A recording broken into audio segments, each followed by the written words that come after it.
I think I died 100 times before I got drafted. But it was, like I said, it's just something that had to be done. We went against the greatest, two of the greatest military mights in the history of the world, the Nazis and the Japanese. Even though Everett did not have to go into the service due to the fact that he was a farmer, he felt that it was his duty to the United States Air Corps. Farmers did not have to go into the service due to the fact that the armed forces needed crops to feed the troops. Times of Great Depression took a toll on many families. Many were out of work, and farmers lost most of their crops due to the harsh weather conditions. Most farmers ended up leaving their farms to find work. The Tuttle family, however, made a living selling wool when their crops did not grow. Times were so bad that some abandoned their families.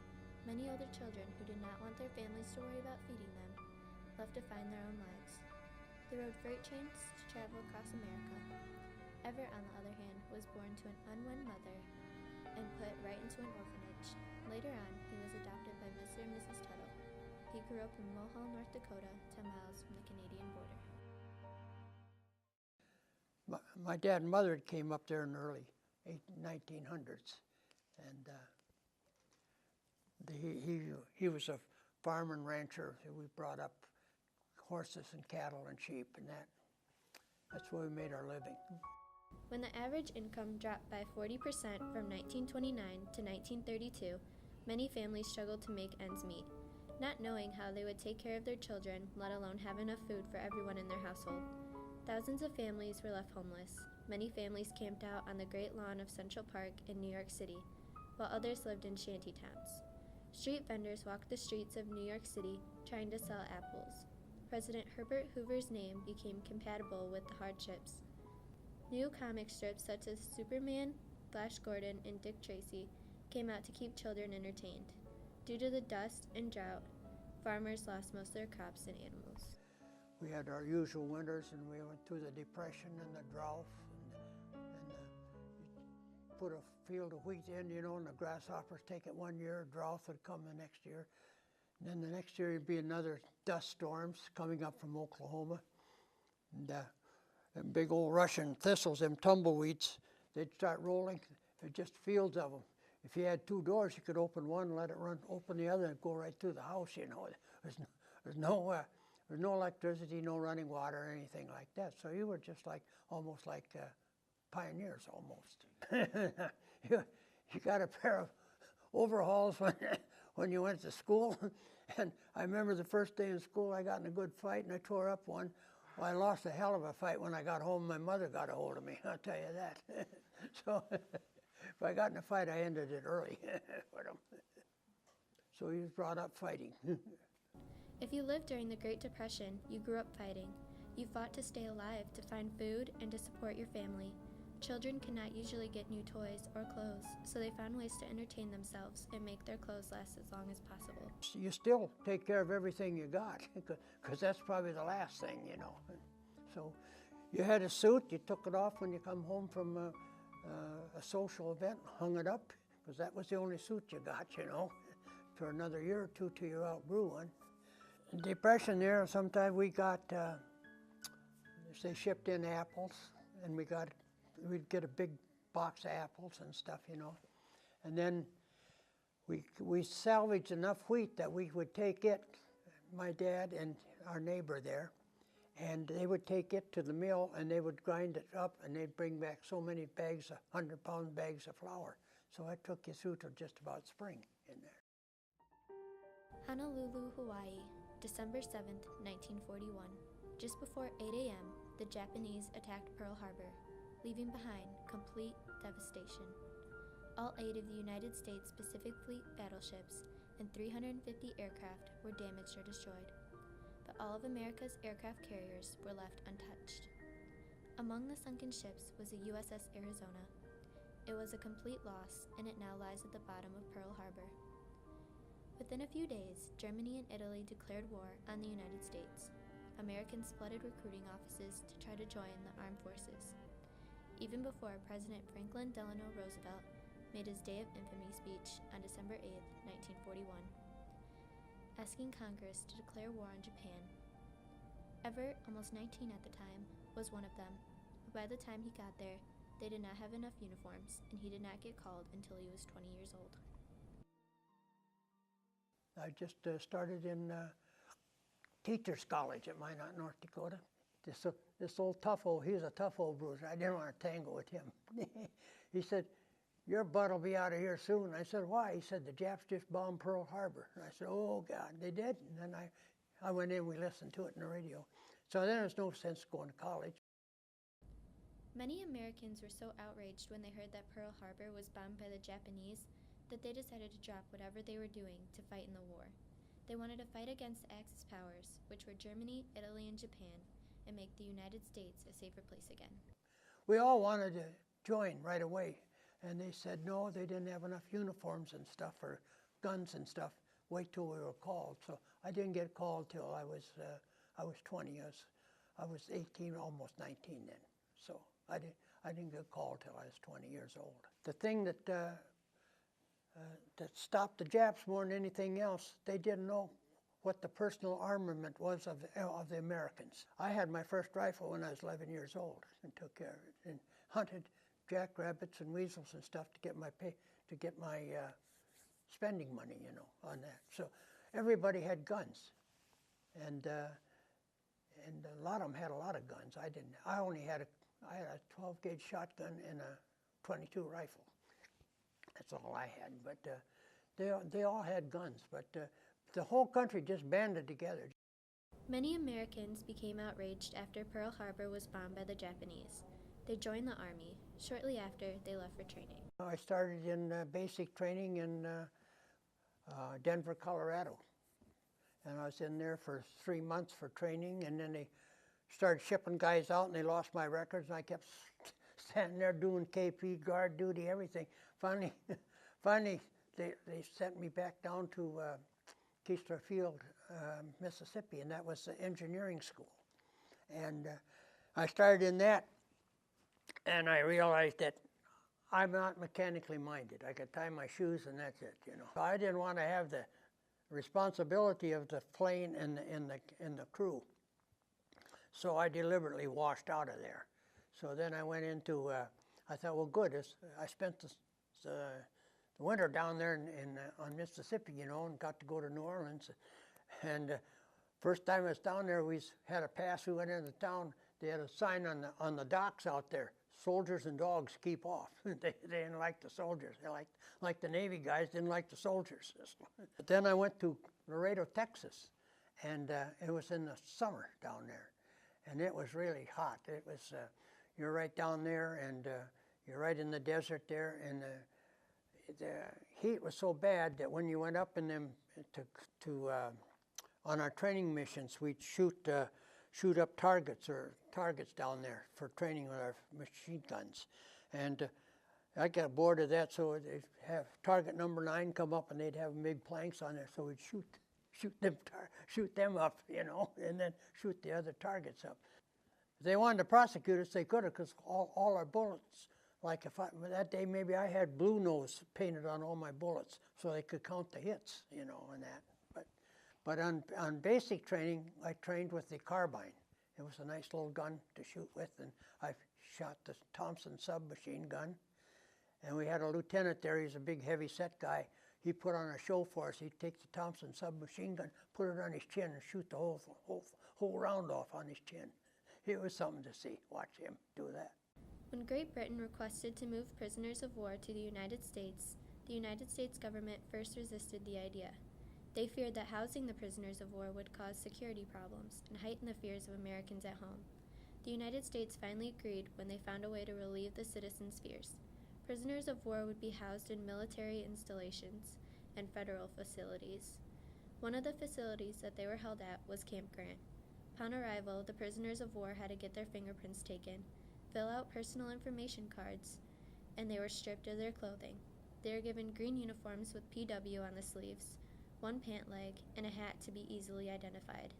The detention center was surrounded by guard towers, occupied by machine gunners, searchlights, and barbed wire.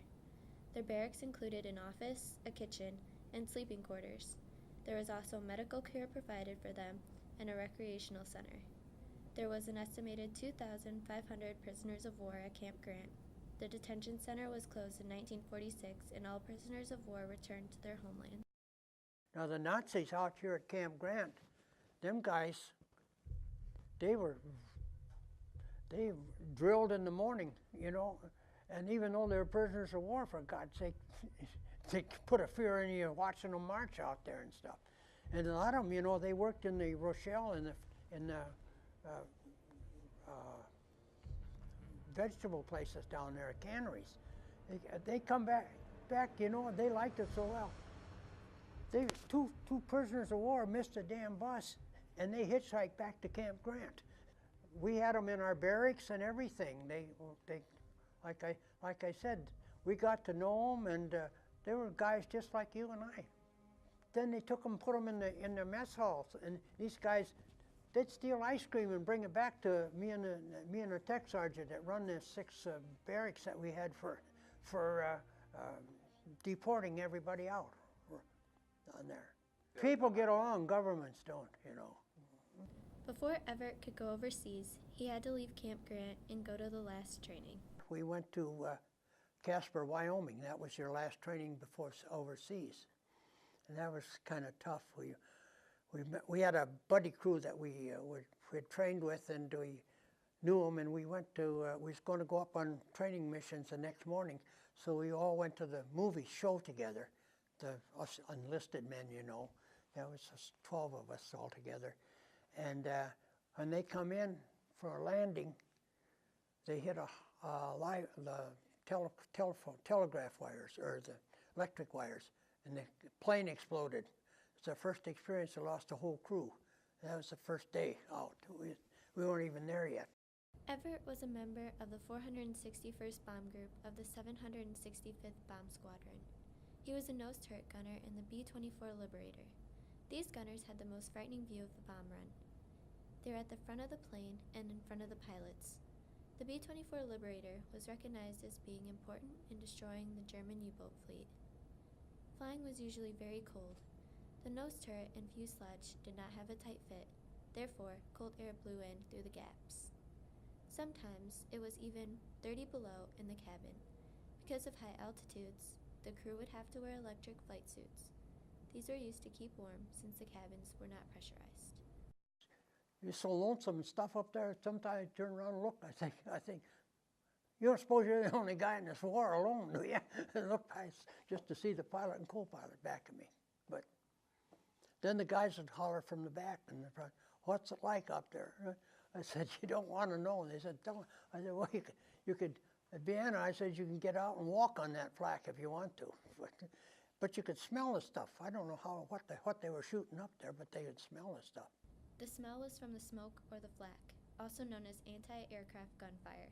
Sometimes the flak was so thick that the pilots could not see through it, and you could hear it hitting the plane like hail on a tin roof. It's what you were trained to do, and you better do it if you want to get back. The European theater was much colder than the Pacific. It had worse weather, but the Pacific was a lot more dangerous.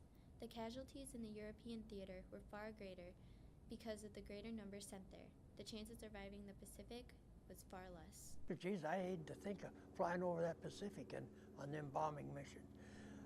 You always had the feeling in Germany, flying over Germany, you looked like them people if you went down. But you went down in Japan, there ain't no way you looked like any of them guys, you know. So it was a fear thing. There's no doubt about it. I was scared. One of my friends was a Marine over there. They'd hit them islands, and them small islands, they said, you've got 6 or 8 hours to get to the other side where we're going to pick you up. If you don't make it, we're going to leave you.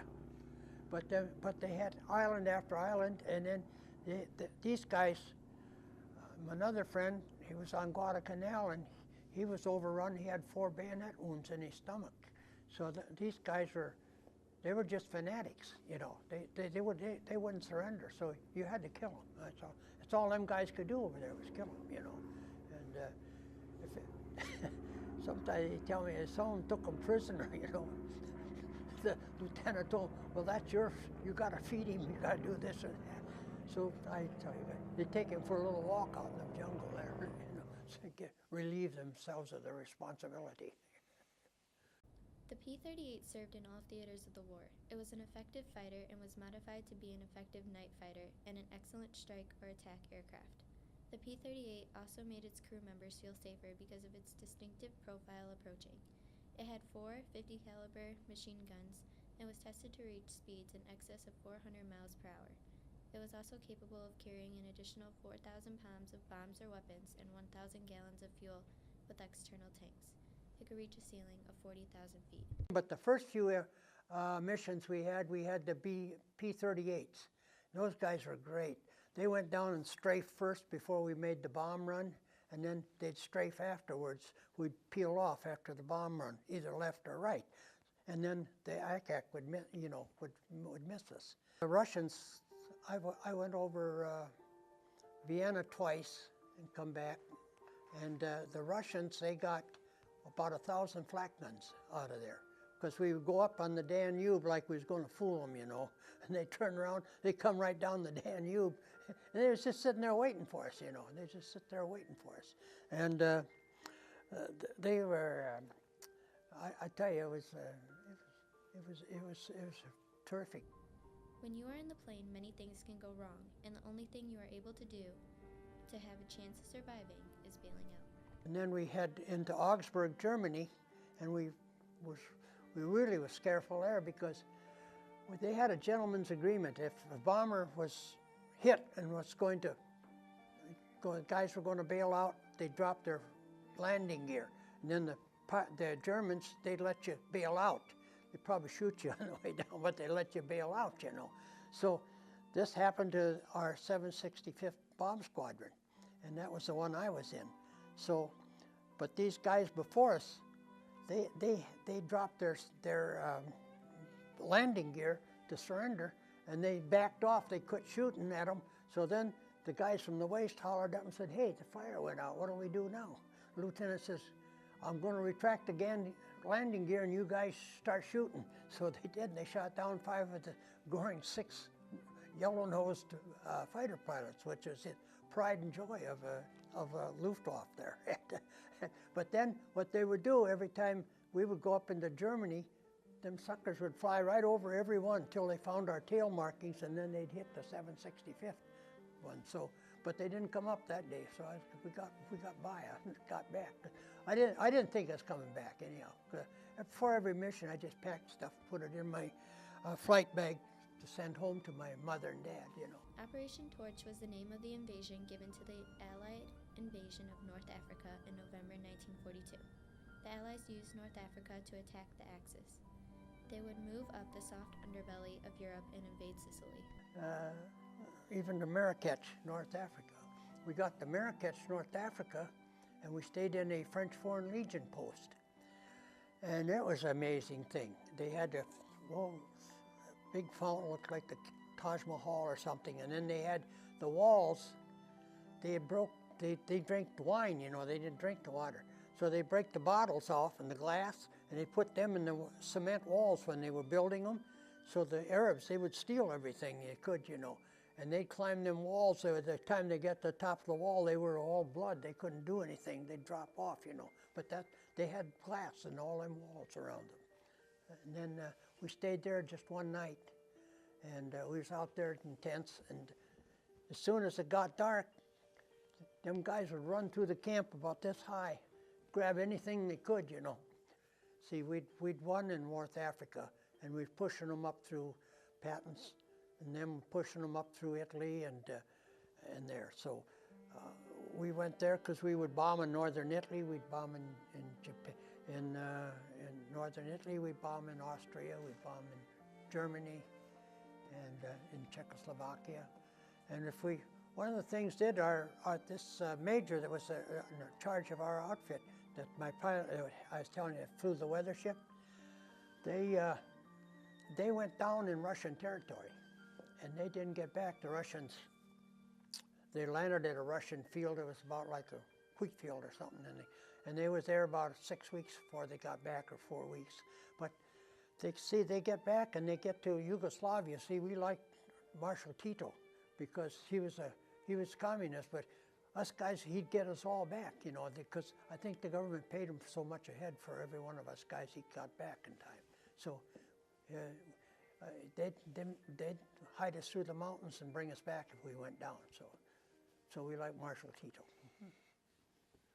Now my friend was an artilleryman in the Bulge, and the Germans run over, and we were just over there, and we just landed in Italy, and it was below zero, and the snow, and the Germans had overrun them, you know, and the officers come by and told them, dismantle this gun and get in your Jeep and drive, get back to the rear.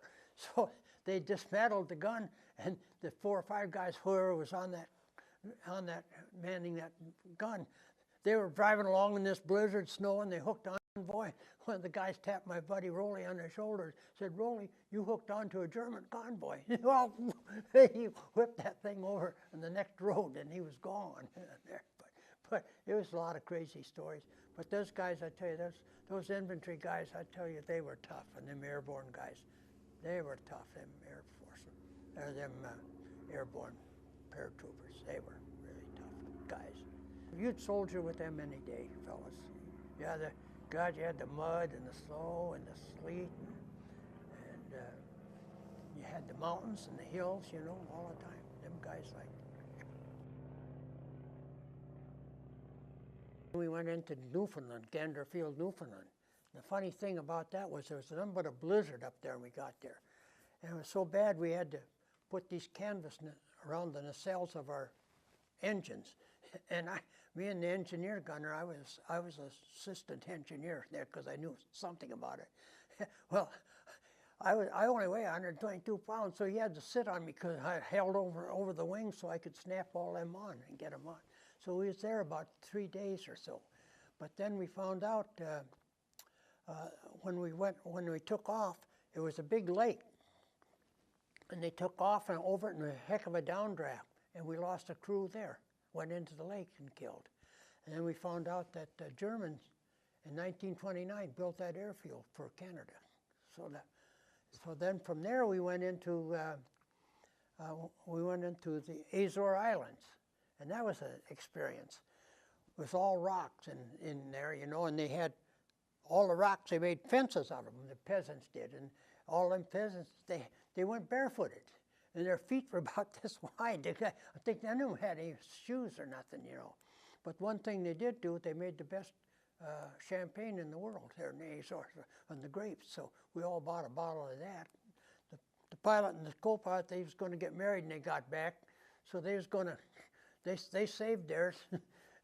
I wasn't having any deal about that. I had a Dear John letter already. I wasn't going back to see anybody. So me and the ball gunner from Oklahoma, we drank ours right away before we got even to Italy. The snow and storm was so bad we couldn't land in Italy. And so we finally went into Italy, and then we were treated, I tell you how good we were treated here. Well, in Italy, this one ground colonel, he didn't like the air groups, so we had all the Italians were working in the camp there. And we flew a mission one day, and the next day we were out there. They had snow on top of the mud, and we was working with the Italians in the mud, shoveling mud around. Pilot come out and saw that, and he went in and seen him about twice. The colonel told him, he says, "You come back in here again, you're going to be out there shoveling with them guys." So, but he couldn't stand us guys out there working like that. So, but that was the way things were. Even if you did not like the task you were told to do, it was your responsibility and you had to do it. There were drawbacks and rewards for being in the Air Force. We got our holiday in Rome. We survived Vienna twice and Linz, Austria twice, and so we went in to make a combat record or something like we're doing right now, you know. And but we got into Rome. We were supposed to go to a camp outside of Rome for our recreation and stuff. So we was in the middle of Rome, and everybody looked at each other. We all jumped right out of the truck, you know, the GI truck.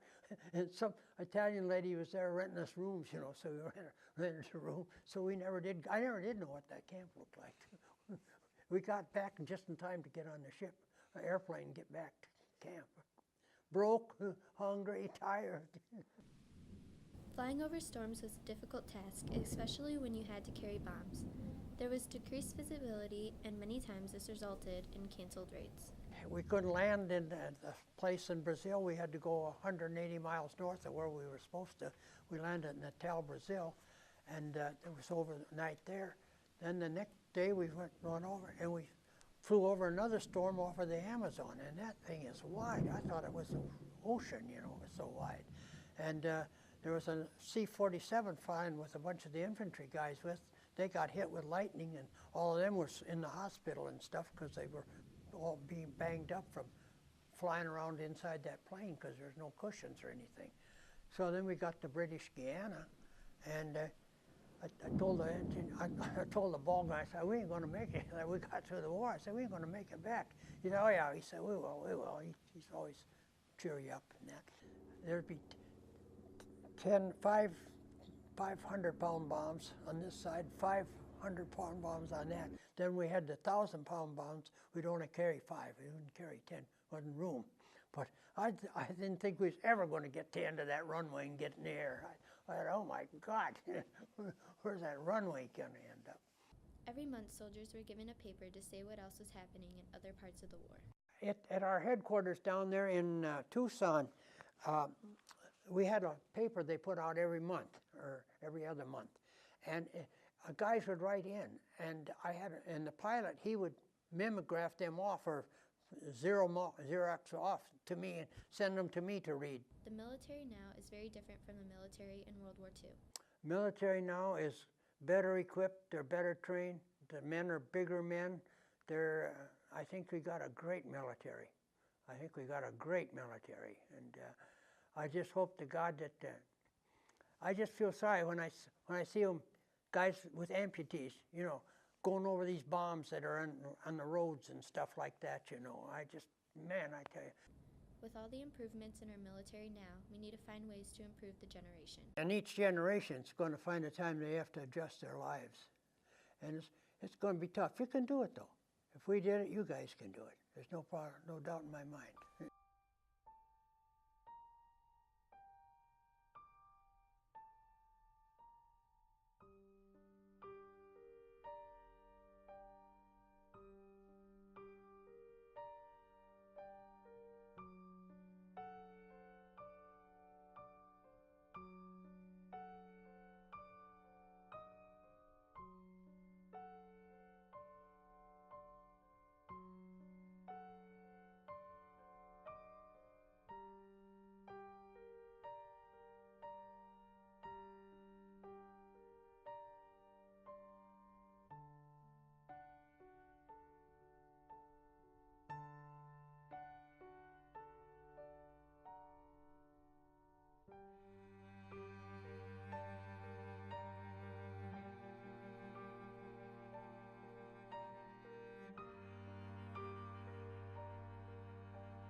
I wanted to start by saying that I loved making this documentary.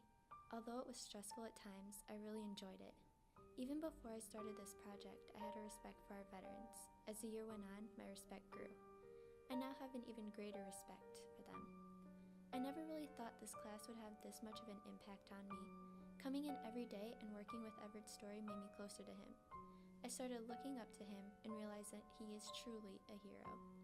At the beginning of this year, I was not enrolled in the class, but I decided on the first day of school that I was going to give it a chance. Walking into this project, I didn't really know what to expect, and I knew very little about World War II. Listening to Everett's story for the first time, I was a little confused and didn't really know how to begin, piecing together everything that he had given me to work with. He had amazing stories that made me want to research World War II to get even more background on the events and places that he talked about. As the year went on, the more attached I got. All I wanted to do was work on his documentary. The more times I watched his story, the more interested I became. It also became so much clearer as to what I needed to do to make his story shine and reach its full potential. I realized that everything I needed, he gave to me. All I needed to do was put it together. I also started becoming nervous about the fact that I had all the power to either make this documentary great or bad. Towards the end of making his documentary, I became confident that I was doing a good job. I became very happy with what I achieved, and I hope that Everett and his family enjoy the documentary as much as I do. Making it has taught me so many life lessons, like overcoming obstacles that I come across. I'm so happy I had this opportunity. I put everything I have into making it, and I believe that I will always have a special connection with my veteran, Everett Tuttle.